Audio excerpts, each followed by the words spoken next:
మా అభ్యర్థి ఒప్పుకోవాలి, పగలగొట్టడం ఏంటంటే తాళం మీకు ఉండాలి కదా, తీయమన్నారు. చివరికి నకిలీ తాళం తీసుకొచ్చి తీశారో మరి ఆ తాళం దొరికిందో నాకు అర్థం కాదు. అంటే ఎక్కడైతే ఈవీఎంలు భద్రపరిచారో అక్కడ తాళాలు లేవు అధికారుల దగ్గర, ఎక్కడున్నాయి? డౌట్. మిస్ప్లేస్ అయిందా, లేకపోతే నా ఓటు ఎత్తుకుపోయాడా? What is this? దీనికి సమాధానం చెప్పాల్సింది ఎవరు?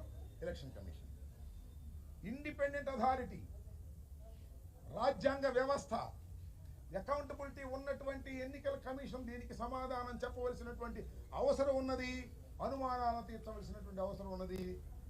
గొడవ దగ్గరికి వెళ్తే తాళాలు లేని పరిస్థితి, బ్యాటరీ ఏమో హైక్ ఉన్నటువంటి పరిస్థితి, వీవీప్యాట్లతో సరిపోచి లెక్కయమంటే లెక్కయమనేటువంటి పరిస్థితి చూస్తున్నప్పుడు ఎన్నికల కమిషన్ యొక్క అథారిటీ మీద అనుమానాలు కలిగేటువంటి అవకాశం ఉంది. కాబట్టి వాటినన్నింటినీ నిప్ చేయవలసిందిగా ఈ రోజున ఎన్నికల కమిషన్ ఆఫ్ ఇండియా ఆంధ్రప్రదేశ్ని వచ్చి మేమందరం కూడా వెళ్ళి విటనపూర్వకంగా ఒక దరఖాస్తుని, ఒక రికమెండేషన్ని వారికి ఇవ్వడం జరిగింది.